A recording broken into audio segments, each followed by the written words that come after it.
Hello, ladies and gentlemen, and everything in between. Welcome back to GEEXX Reads. Today I want to talk about the novel Bloody Rose by Nicholas Eames, an image of which you will see here. This is actually the second book in this series, which I did not know when I purchased the book and read it. So that's kind of on me, I suppose.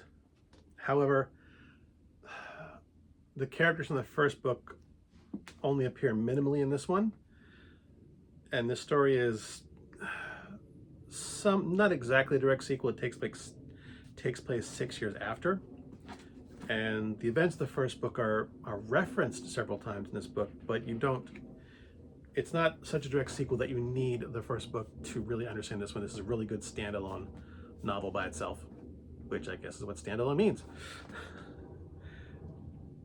The main character in the book does not actually appear on the cover, as near as I can tell.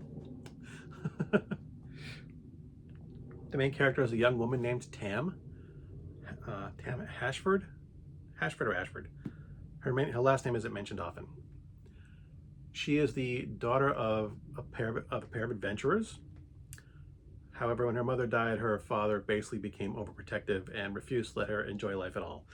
Mostly, he fell into deep depression, kind of controls her life, refuses to let her learn anything to do with his previous life. And she has an adventurous spirit. She wants to go out and experience life and do things. Her father just has none of it. She works in a tavern, so meets a lot of adventuring mercenary bands, gets to know them by name,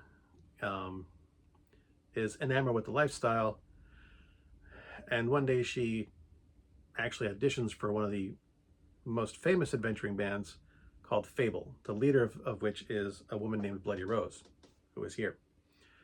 And the other members of the band are behind her.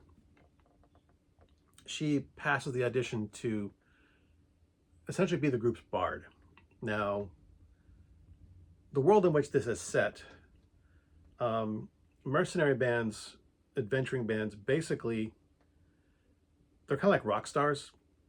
They basically go to most major towns have an arena of some sort where these mercenary bands fight monsters for prize money, and they're treated like rock stars. You know, people know their names, they have fans, they dye their hair the same color as their favorite mercenary. They do also take contracts to do things, to protect villages, to hunt down necromancers and monsters, and outside the arenas. But the arena is basically a lot of people's primary source of income. And a bard is someone who is there to witness what the mercenary band does and write songs about it. And Tam's mother had some musical ability. She had a lute, and she knew how to play, knew how to sing, so she becomes the Fable's bard.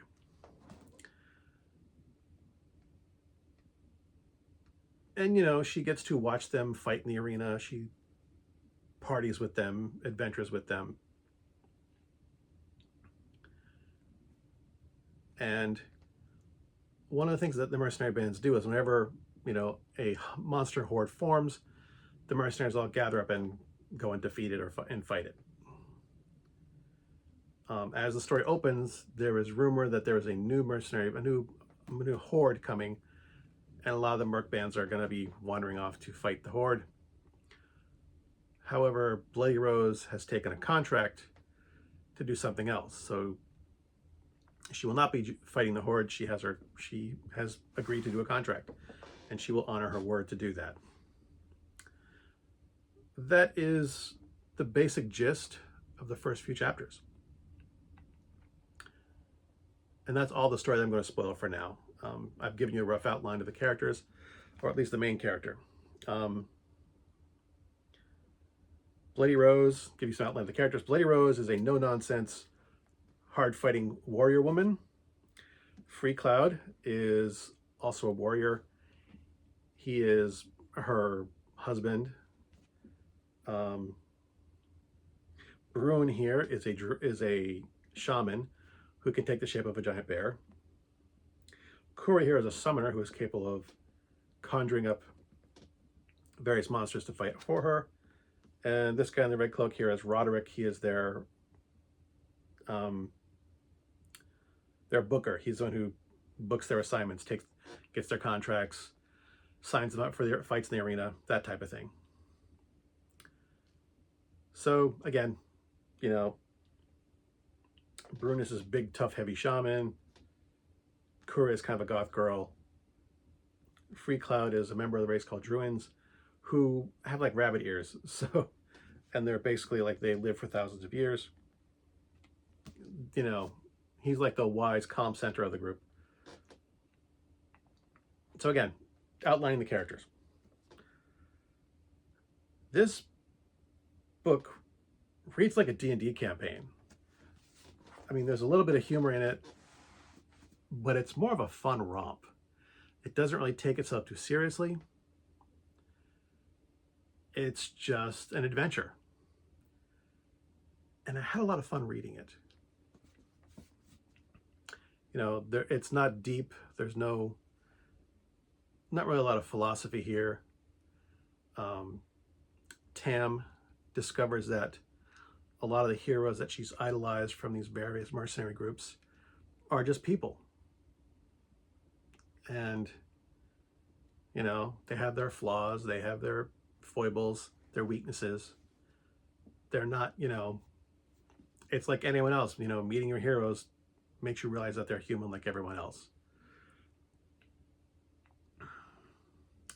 That's pretty much the deepest this book gets. But other than that, it's just a fun romp, a fun fantasy adventure romp.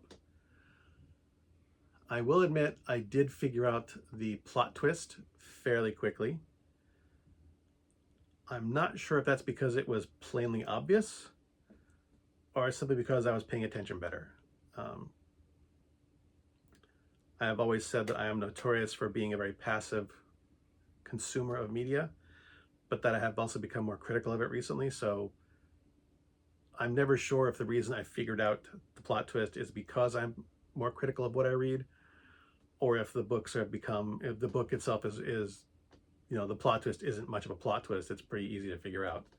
But I did figure out the plot twist pretty quickly. I think that was one of the few criticisms I had with the book, was that the plot twist for me was fairly easy to figure out. And I think there's enough clues in place that most people could. So it was, there weren't any real surprises in this book. Even the ending, which was good, there was a couple of surprises at the ending, but nothing you couldn't have seen coming. But I would recommend it. It's kind of thick. It's over 500 pages. The primary reason I got it read as quickly as I did was because last few days have been hotter than hell, and I basically just sat in front of a fan and read the book because it was too hot to do anything else. But I do recommend it. You know, it's uncomplicated, it's decently paced, decently written. I am going to have to go out and get the previous book in the series. It's supposed to be a trilogy. I don't know if the third book is out yet. I did a quick look online and didn't see anything. So when was this book published? How many years has it been since this book came out?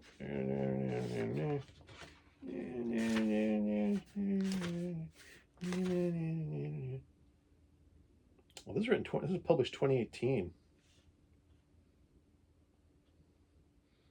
If it's not the third book out, the third book isn't out yet, I would be surprised. But I'll have to look further. Take it as you will. As always, thanks for watching. As always, my stuff is crap. And until next time, good hunting.